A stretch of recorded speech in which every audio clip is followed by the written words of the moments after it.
ನನ್ನೆಲ್ಲ ಯೂಟ್ಯೂಬ್ ವೀಕ್ಷಕ ಸ್ನೇಹಿತರಿಗೆ ನಿಮ್ಮ ಸುಪ್ರಿಯಾ ಶಿವಮೂರ್ತಿ ಗೌಡ ಮಾಡುವ ನಮಸ್ಕಾರಗಳು. ಎಲ್ಲರಿಗೂ ಹೊಸ ವರ್ಷದ ಹಾರ್ದಿಕ ಶುಭಾಶಯಗಳು. ನಾನು ಈ ಮಾತು ಹೇಳಿದಾಗ ನೀವು ನಗಾಡ್ಬೋದು. ಹೊಸ ವರ್ಷ ಸ್ಟಾರ್ಟ್ ಆಗಿ ಈಗಾಗಲೇ 6-7 ದಿವಸ ಆದಮೇಲೆ ಇವರು ವಿಶ್ ಮಾಡ್ತಿದ್ದಾರಲ್ಲ ಅಂತ. ಆದರೆ ನಾನು ನನ್ನ ಒಂದು ಚಾನಲ್ ಒಳಗೆ ವಿಶಿಂದ ಯಾವುದೇ ಸಂಬಂಧಪಟ್ಟಂತಹ ಒಂದು ಪಿಕ್ ಆಗಲಿ ವಿಡಿಯೋ ಆಗಲಿ ಹಾಕಿರಲಿಲ್ಲ. ಯಾಕೆ ಅಂತಂದರೆ ನಾವು ಅನ್ಎಕ್ಸ್ಪೆಕ್ಟೆಡ್ಲಿ ಇದಕ್ಕೆ ಸೌದತ್ತಿಗೆ ಹೋಗಬೇಕಾಗಿ ಬಂತು ಹೊಸ ವರ್ಷದ ದಿವಸ.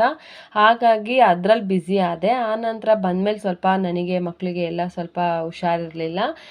ಸೊ ಅದಕ್ಕಾಗಿ ವಿಡಿಯೋ ಇಷ್ಟು ದಿವಸ ಹಾಕೋಕ್ಕಾಗಿರಲಿಲ್ಲ ಮತ್ತು ವಿಶ್ಶು ಆಗಲಿ ಏನೇ ಮಾಡೋಕ್ಕಾಗಿರಲಿಲ್ಲ.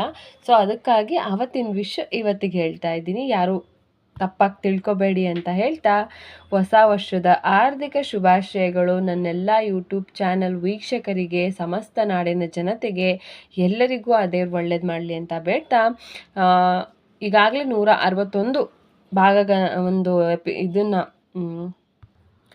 161 ಸಂಚಿಕೆಗಳನ್ನು ಮುಗಿಸಿರೋ ನಾನು 2025ರಲ್ಲಿ 162ನೇ ಭಾಗವನ್ನು ಪ್ರಾರಂಭಿಸ್ತಾ ಇದ್ದೀನಿ ಸ್ನೇಹಿತರೆ. ಪ್ರಾರಂಭಿಸ್ತೀನಿ ಈಗ. ಇಂದ್ರಜಿತುವಿನ ಅಸಾಧಾರಣ ಶೌರ್ಯದ ಬಗ್ಗೆ ಕೇಳುತ್ತಿದ್ದ ರಾಮ ಲಕ್ಷ್ಮಣರು ಬಹಳ ಅಚ್ಚರಿಗೊಂಡು, ನಂತರ ರಾಮನು, ಋಷಿವರ್ಯರೇ, ಯಾರಾದರೊಬ್ಬ ಕ್ಷತ್ರಿಯನು ರಾವಣನನ್ನು ಸೋಲಿಸಿದ ನಿದರ್ಶನವಿದೆಯೇ ಎಂದು ಕೇಳಿದರು. ಆಗ ಅಗಸ್ತ್ಯರು ಹೀಗೆ ಉತ್ತರಿಸಿದರು: ಒಮ್ಮೆ ಬಹಳ ಹಿಂದೆ ಭೂಮಿಯ ಮೇಲೆ ಅಲೆದಾಡುತ್ತಿದ್ದ ರಾವಣನು ಐಹಯರ ರಾಜನಾದ ಕಾರ್ತವೀರ್ಯಾರ್ಜುನನನ್ನು ಆಳುತ್ತಿದ್ದ ಮಾಹಿಷ್ಮತಿ ಎಂಬ ಪಟ್ಟಣಕ್ಕೆ ಬಂದನು. ಕಾರ್ತವೀರ್ಯಾರ್ಜುನನು ಅನೇಕ ಸುಂದರ ಸ್ತ್ರೀಯೊಡನೆ ನರ್ಮದಾ ನದಿಯಲ್ಲಿ ಜಲಕ್ರೀಡೆ ಆಡಲು ಹೋಗಿರುವುದನೆಂದು ಮಂತ್ರಿಯೊಬ್ಬನಿಂದ ಅರಿತ ರಾವಣನು ಪುಷ್ಪಕ ವಿಮಾನವನ್ನು ಏರಿ ವಿಂಧ್ಯ ಪರ್ವತದ ಮೂಲಕ ಸಾಗಿ ನರ್ಮದಾ ನದಿಯ ದಡಕ್ಕೆ ಬಂದನು. ಪುಷ್ಪಕ ವಿಮಾನದಿಂದ ಕೆಳಗೆ ಇಳಿದು ತನ್ನ ಮಂತ್ರಿಗಳೊಡನೆ ನದಿಯ ತೀರದಲ್ಲಿ ಕುಳಿತುಕೊಂಡ ಅವನು, ಈ ಪವಿತ್ರವಾದ ನದಿಯು ಬಹಳ ಮಹತ್ವವುಳ್ಳದು. ನೀವುಗಳೆಲ್ಲರೂ ಸ್ನಾನ ಮಾಡಿ ನಿಮ್ಮೆಲ್ಲ ಪಾಪಕರ್ಮಗಳು ಪ್ರಕ್ರಿಯೆಗಳಿಂದ ಮುಕ್ತರಾಗಿ ಅಷ್ಟರಲ್ಲಿ ನಾನು ಶಿವನ ಪೂಜೆ ಮಾಡುತ್ತೇನೆ. ನನ್ನ ಶಿವನ ಆರಾಧನೆಗೆ ಬೇಕಾದಂತಹ ಹೂವುಗಳನ್ನು ತರಲು ನೀವು ಈಗ ಹೊರಡಿ ಎಂದು ಆದೇಶ ನೀಡಿದನು. ಮಂತ್ರಿಗಳು ಅವನ ಶಿವಪೂಜೆಗಾಗಿ ಪರ್ವತದಲ್ಲಿ ಹೂವುಗಳನ್ನು ಹುಡುಕುತ್ತಿರುವಾಗ ಸ್ನಾನ ಮಾಡಿದ ರಾವಣನು ಗಾಯತ್ರಿ ಮಂತ್ರವನ್ನು ಜಪಿಸಿದನು. ಬಳಿಕ ನೀರಿನಿಂದ ಹೊರಗೆ ಬಂದ ಅವನು ತನ್ನ ಒದ್ದೆಯಾಗಿದ್ದ ವಸ್ತ್ರಗಳನ್ನೆಲ್ಲ ಕಳಚಿ ಹೊಸ ಶ್ವೇತ ವಸ್ತ್ರಗಳನ್ನು ಧರಿಸಿದನು. ರಾವಣನು ಒಂದು ಶಿವಲಿಂಗವನ್ನು ತನ್ನ ಬಳಿ ಯಾವಾಗಲೂ ಹೊಂದಿರುತ್ತಿದ್ದನು. ಆ ಶಿವಲಿಂಗವನ್ನು ಮರಳಿನ ಮೇಲೆ ಇರಿಸಿದ ಅವನು ಅತಿ ಆನಂದದಿಂದ ನರ್ತಿಸಲಾರಂಭಿಸಿದನು. ರಾವಣನು ಇದ್ದ ಸ್ಥಳದಿಂದ ಸ್ವಲ್ಪ ದೂರದಲ್ಲಿ ತನ್ನ ಹೆಂಗಳೆಯರೊಂದಿಗೆ ನೀರಿನಲ್ಲಿ ಕ್ರೀಡೆಯಾಡುತ್ತಿದ್ದ ಕಾರ್ತ್ಯವೀರ್ಯಾರ್ಜುನನು ತನ್ನ 1,000 ಭುಜಗಳ ಶಕ್ತಿಯನ್ನು ಪರೀಕ್ಷಿಸಲಿಚ್ಛಿಸಿದಂತಹ ನದಿಯ ಪ್ರವಾಹವನ್ನು ತಡೆಯಲಾರಂಭಿಸಿದನು. ಇದರ ಪರಿಣಾಮವಾಗಿ ನದಿಯ ನೀರು ಅದರ ದಡವನ್ನು ಉಕ್ಕಿ ಹರಿದು ರಾವಣನು ಪೂಜೆಗಾಗಿ ಇಟ್ಟುಕೊಂಡಿದ್ದ ಹೂವುಗಳನ್ನು ಕೊಚ್ಚಿ ಹೋಯಿತು. ಇದನ್ನು ಕಂಡು ಕ್ರೋಧಿತನಾದಂತಹ ರಾವಣನು ತನ್ನ ಮಂತ್ರಿಗಳಾದ ಶುಕ ಮತ್ತು ಸಾರಣರನ್ನು ಕರೆದು ಆ ನದಿಯ ಅಸಾಧಾರಣ ಪ್ರವಾಹದ ಕಾರಣವನ್ನು ಕಂಡುಹಿಡಿಯುವಂತೆ ಅಪ್ಪಣೆ ಮಾಡಿದನು. ಆಕಾಶಕ್ಕೆ ಏರಿದ ಮಂತ್ರಿಗಳು ನೀರಿನ ಪ್ರವಾಹದ ದಿಕ್ಕಿನಲ್ಲಿ ಹೋದರು. 4 ಮೈಲುಗಳಷ್ಟು ದೂರ ಹೋದ ಅವರು ವಿನೋದಕ್ಕಾಗಿ ನದಿಯ ಚಲನೆಯನ್ನು ಅಡ್ಡಗಟ್ಟಿದ ಕಾರ್ತವೀರ್ಯಾರ್ಜುನನನ್ನು ಕಂಡು ರಾವಣನಿಗೆ ವರದಿ ಒಪ್ಪಿಸಿದರು. ಇದನ್ನು ಕೇಳಿದ ರಾವಣನು ತನ್ನ ಮಂತ್ರಿಗಳೊಡನೆ ಯುದ್ಧಕ್ಕೆ ಕೂಡಲೇ ಹೊರಟನು. ಯುದ್ಧಕ್ಕೆ ಹೋಗುತ್ತಿದ್ದ ಅವನು ಅನೇಕ ಅಪಶಕುನಗಳನ್ನು ಕಂಡರೂ ಸಹ ಸ್ವಲ್ಪವೂ ಎದೆಗುಂದದೆ ಆತನು ಕಾರ್ತ್ಯವೀರ್ಯಾರ್ಜುನನಿದ್ದ ಸ್ಥಳದ ಹತ್ತಿರ ತಲುಪಿದನು. ಆ ರಾಜನ ಮಂತ್ರಿಗಳು ಆ ರಾವಣನನ್ನು ಸಮೀಪಿಸಿದಾಗ ಅವರನ್ನು ಉದ್ದೇಶಿಸಿದ ರಾವಣನು, ನಾನು ಯುದ್ಧ ಮಾಡಲು ಬಂದಿರುವೆನೆಂದು ನಿಮ್ಮ ರಾಜನಿಗೆ ತಿಳಿಸಿ ಎಂದು ಹೇಳಿದನು. ಆಗ ರಾಜನ ಮಂತ್ರಿಯೊಬ್ಬನು, ಕಾರ್ತ್ಯವೀರ್ಯಾರ್ಜುನನು ಸ್ತ್ರೀಯರ ಸಂಗಮದಲ್ಲಿ ಮದೋನ್ಮತ್ತನಾಗಿರುವಾಗ ಅವನನ್ನು ಯುದ್ಧಕ್ಕೆ ಆಹ್ವಾನ ಮಾಡುವುದು ಉಚಿತವಲ್ಲ. ಆದ್ದರಿಂದ ನೀವು ಈ ರಾತ್ರಿಯನ್ನು ಇಲ್ಲೇ ಕಳೆದು ಪ್ರಾತಃ ಕಾಲದಲ್ಲಿ ಯುದ್ಧ ಮಾಡುವಂತವರಾಗಿ. ಆದರೆ ನಿಮಗೆ ನಾಳೆಯ ತನಕ ಕಾಯಲು ತಾಳ್ಮೆ ಇಲ್ಲದಿದ್ದರೆ ನಮ್ಮ ಒಡೆಯನನ್ನು ಸಮೀಪಿಸುವ ಮುನ್ನ ನಮ್ಮೊಡನೆ ಯುದ್ಧ ಮಾಡಬೇಕಾಗುತ್ತದೆ ಎಂದು ಹೇಳಿದನು.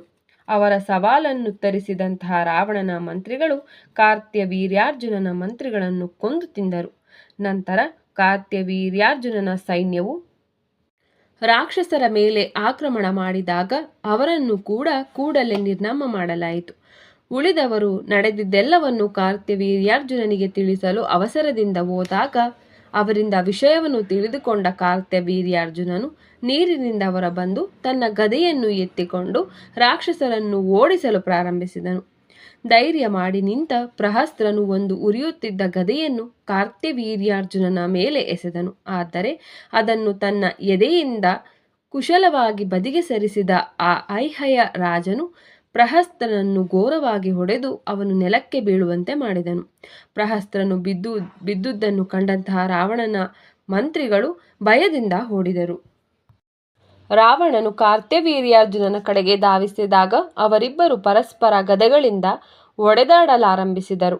ಆದರೂ ಇಬ್ಬರಲ್ಲಿ ಒಬ್ಬರೂ ಸಹ ಆಯಾಸಗೊಳ್ಳಲಿಲ್ಲವಾದಾಗ ಕಾರ್ತ್ಯವೀರ್ಯಾರ್ಜುನನು ತನ್ನ ಗದೆಯನ್ನು ರಾವಣನ ಎದೆಗೆ ಗುರಿಯಿಟ್ಟು ಹೊಡೆದನು.